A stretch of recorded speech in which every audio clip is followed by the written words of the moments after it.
কি এমন কথা যে বলা ঠিক হবে না, বলো আমাকে। আসলে আমার সেমিস্টার ফি দিতে হবে, কালকে লাস্ট ডে, আর আমার কাছে অতগুলো টাকা নেই। তাড়াতাড়ি দোকানে যাও, দোকানে যাই আমার পোলাডারে টাকা পাঠাই দাও। বাবার অবস্থা বেশি ভালো না, অনেক কষ্টে 50,000 টাকা ম্যানেজ করেছি, আরো 20,000 টাকা লাগবে। এবার দেখ তেরে তুই বিয়ে করে নে বাবু।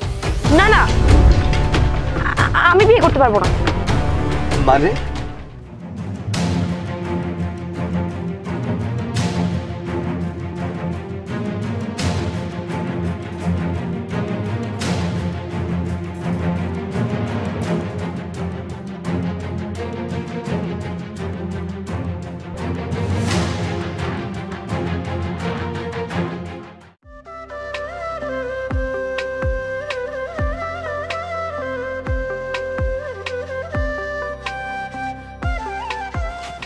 আসার সময় হলো তাহলে আপনার? সরি বাবু, একটু দেরি হয়ে গেল, আসলে একটু কাজ ছিল তো, তাই আর কি। প্রত্যেক দিন একই বাহানা। আচ্ছা সরি, এবার বলো কেন এত জরুরি তলব? আসলে কিভাবে বলবো, আদেও বলা ঠিক হবে কিনা বুঝতে পারছি না। কি এমন কথা যে বলা ঠিক হবে না, বলো আমাকে। আসলে আমার সেমিস্টার ফি দিতে হবে, কালকে লাস্ট ডে, আর আমার কাছে অতগুলো টাকা নেই। পরীক্ষাটি কি তাহলে সত্যিই দিতে পারবো না? কিভাবে তোমার? কালকেই লাস্ট ডেট, কত টাকা দিতে হবে? বেশি না, 15,000 দিতে হবে। আমার কাছে 5,000 মতো আছে, কিন্তু বাকিটা মানে আর 10,000 হলে হয় আর কি। আচ্ছা ঠিক আছে, তুমি টেনশন করো না, একদমই চিন্তা করো না তো, আমি টাকার ব্যবস্থা করছি। না, তুমি বাদ দাও, আমি দেখি অন্য কোথাও। অন্য কোথাও ব্যবস্থা করতে পারোনি বিধায় তো আমাকে বলছো, আমি তো তোমাকে চিনি। আচ্ছা তুমি একদমই চিন্তা করো না, আমি টাকার ব্যবস্থা করে দিচ্ছি। তুমি না আমাকে অনেক ভালোবাসো না? এটা কি বলতে হয়? আচ্ছা চলো উঠি।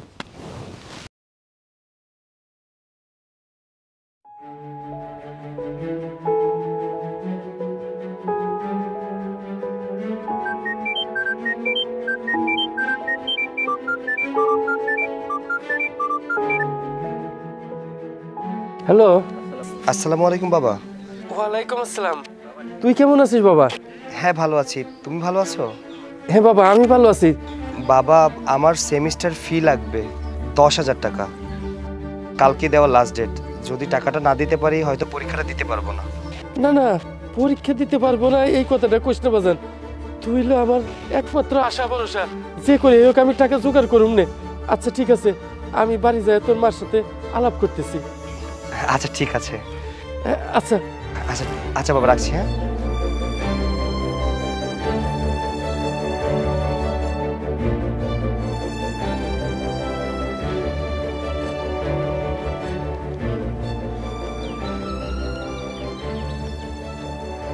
চেয়ারম্যান সাহেব, চেয়ারম্যান সাহেব, চেয়ারম্যান সাহেব।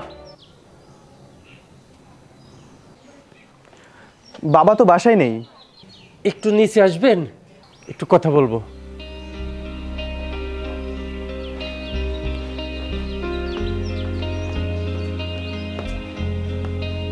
জি বলুন।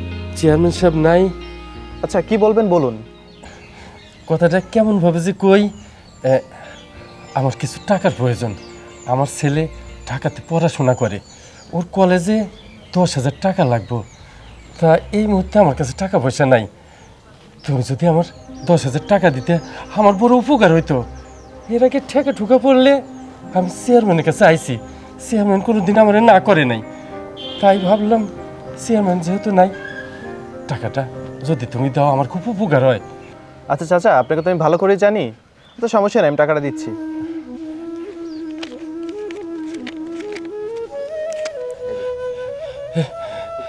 কি যে কমু, আল্লাহ তোমার ভালো করুক। আমি চাই গিয়া।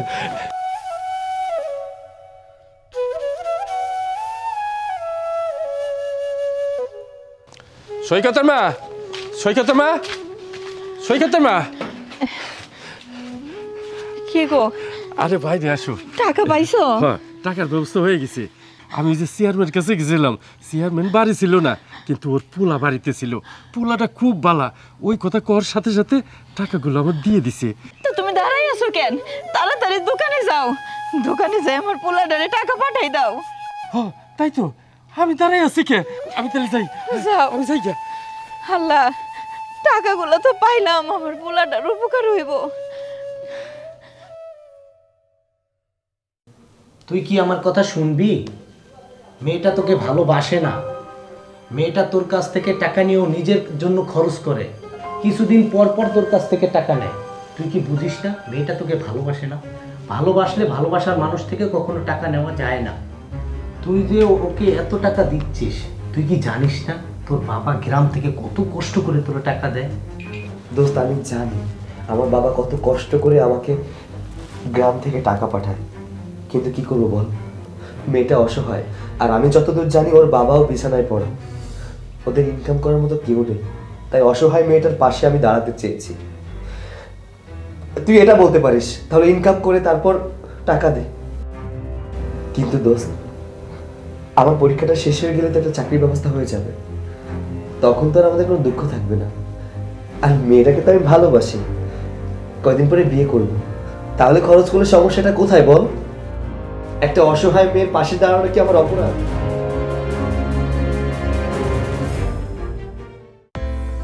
তুই শুধুমাত্র দেখ ওর থেকে আমি কিভাবে টাকা বের করি।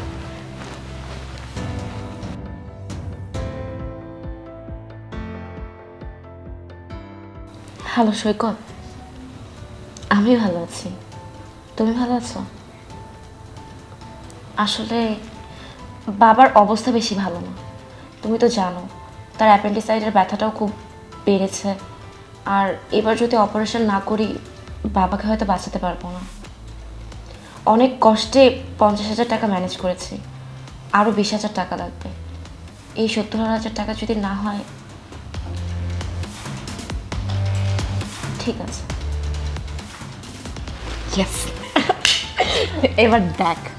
আসসালামু আলাইকুম বাবা। বাবা তুমি কেমন আছো? হ্যাঁ আমি ভালো আছি। হ্যাঁ বাবা আমার পড়াশোনা ভালোই চলছে। ওইটা তো সেমিস্টার ফি ছিল, কিন্তু এখন ফাইনাল পরীক্ষার জন্য 20,000 টাকা লাগবে, না হলে কিন্তু আমি পরীক্ষা দিতে পারবো না। আচ্ছা বাবা ঠিক আছে। বেলা চলে গেল, লোকটা গেল চেয়ারম্যানের বাড়িতে টাকা চাইতে। টাকা দিল নাকি দিল না তাও তো জানি না। সন্ধ্যা হয়ে গেল, এখনো লোকটা ফেরত আইলো না।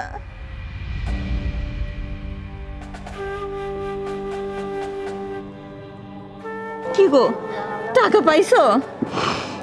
কি হলো, তুমি কাঁদতেছো কেন? ও বুঝছি, চেয়ারম্যানে মনে হয় টাকা দেয় নাই না? চেয়ারম্যানের আগের টাকাই তো দেই নাই। চেয়ারম্যানের কাছে গেছিলাম, চেয়ারম্যান কইল আগের টাকা না দিলে তোমার আর টাকা দিতে পারুম না। তাইলে তাইলে কি আমার পোলা লেখাপড়া বন্ধ হয়ে যাইব? কি করব, আমরা একটু যে সুখের স্বপ্ন দেখছিলাম পোলারে নিয়ে, সেই স্বপ্ন আমাকে মনে হয় ধুলাই ভেসে গেল। পোলারে যদি টাকা না পাঠাইতে পারি তাইলে বলো পরীক্ষা দিবার পারবো না। না না না সৈকতের মা, তুমি ওই কথা কইও না। টাকার অভাবে আমার সৈকত পরীক্ষা দিতে পারবো না, আমাকে স্বপ্ন পূরণ হবো না, এটা হইতে পারে না।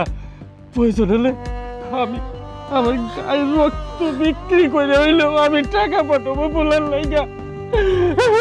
আমি টাকা পাঠাবো বলার লাইগা।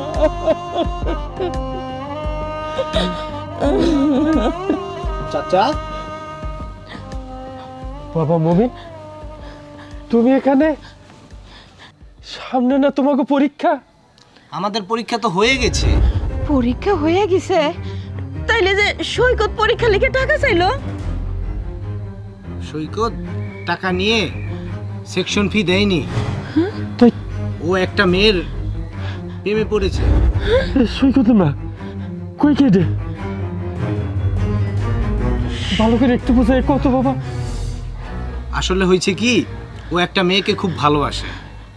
ওই মেয়েটা ওর সাথে প্রেমের অ্যাক্টিং করে।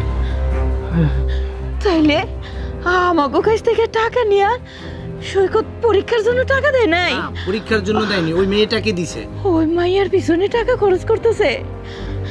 তুমি সৈকতরে ফোন দাও, ফোন দিয়া কও টাকা তুমি পাও নাই। আর সে তো বুঝলাম, আমার সৈকত পরীক্ষা দেয় নাই। না, ও পরীক্ষা দেয় না, ওরে আমি অনেক বুঝাইছি, বাট ও কিছুই বুঝতে চেষ্টা করছে না। চাচা, আমি আগামীকালকে ঢাকায় যাব। ঢাকার থেকে আসার সময় আমি ওদেরকে সাথে করে নিয়ে আসব। এখানে সৈকত আসতে পারলেই বুঝতে পারবে মেয়েটা সৈকতকে ভালোবাসে কি না। আচ্ছা ঠিক আছে, আমি এখনই ফোন করতেছি, দাঁড়াও, আমি যেতেছি।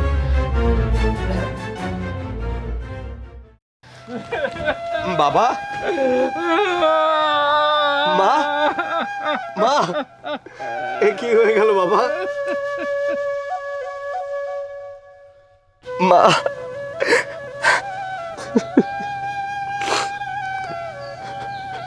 বাবা সৈকত, আর কান্নাকাটি করিস না। কান্নাকাটি করে কি করবি? যে আমার সাথে চলেই গেছে, আর কান্নাকাটি করিস না।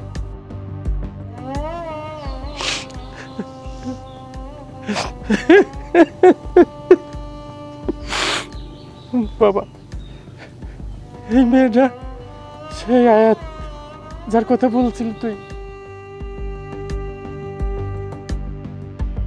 বাবারে, আমি কই কি, আমার সংসার তো আর দেখার মতো কেউ রইল না। তোর মাও চলে গেল, বাড়িতে তো কাজ কামের লোকের দরকার। তাই আমি কইতাছি এই আয়াতের তুই বিয়ে করে নে বাবু। না না, আমি বিয়ে করতে পারবো না। মানে আয়াত, তুমি এসব কি বলছো? আমি এই বিয়ে করতে পারবো না। আর এছাড়া এইসব পরিবেশে থেকে আমি অভ্যস্তও না। আমি পারবো না বিয়ে করতে। তুমি না আমাকে ভালোবাসো? তা বাসি, কিন্তু আমি আমার পক্ষে এইসব পরিবেশে থাকা সম্ভব না।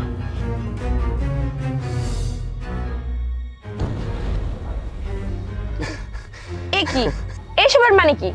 তোমরা তো ভালোই নাটক করতে পারো, তো সিনেমা করলেই তো পারো। মুখ সামলে কথা বলো। তুমি কাকে কি বলছো? ইনি আমার মা, ইনি আমার বাবা।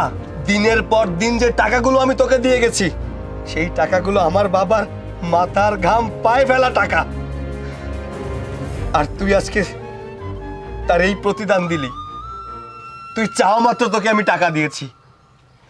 আমার পরীক্ষা আমি না দিয়ে সেই টাকা আমি তোকে দিয়েছি। আরে আমি তোকে সত্যিকার ভালোবাসতাম তাই। আর টাকাটা কেন দিয়েছিলাম জানিস? শুধু আমার দেখার ছিল তুই আমাকে কতটা ভালোবাসিস। সবাই আমাকে বলতো তুই সত্যি আমাকে ভালোবাসিস না। আজ প্রমাণ হয়ে গেল তুই আমাকে সত্যি ভালোবাসিস না। তুই বলেছিস না আমার পরিবার নাটকবাজ, আমরা নাটকবাজ না। তুই আমার সাথে নাটক করেছিলি, তাই তোর সাথে আমি একটু সিনেমা করলাম। I say get lost. কি হলো? নির্লজ্জের মতো দাঁড়িয়ে আছিস কেন? বেরো।